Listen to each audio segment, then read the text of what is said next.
Hey everyone, good morning. It's Lori Melnitsky of All Island Speech and Stuttering Therapy. We are getting ready for another school year, 2019. It's hard to believe.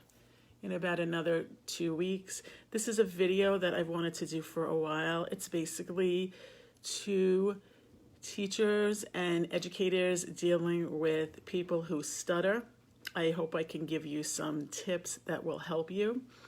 So first, I just want to tell you, for some kids, school is really exciting, and for others, it's more anxiety producing. For the child who stutters, and it was for me also, the first thing on my mind was always, what if I have to say my name? What if I have to raise my hand, and how am I going to meet new people? So some tips that might help you is, first of all, someone who stutters just happens to be that, a person who happens to stutter. If you know that they stutter, just the best thing to do is have patience, establish eye contact. If you see them raising their hands, I would pick on them first to kind of decrease the anxiety. I would avoid testing that has to do with reading levels that you have to speak out loud, because accommodations for that have to be made, because obviously they might not be able to read at the same speed as others.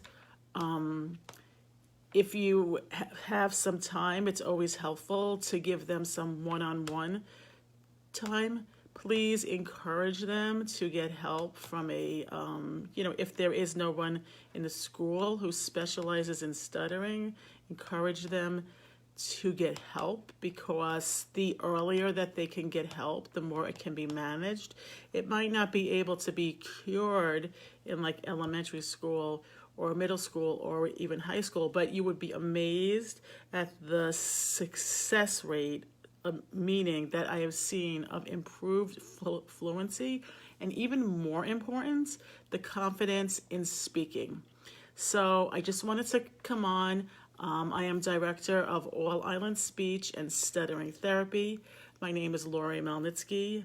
I was that child who could not speak in school, who could not raise my hand, and I can tell you, with help, you don't just have to accept what is. So if I can help you in any other way, please reach out. Thank you for watching.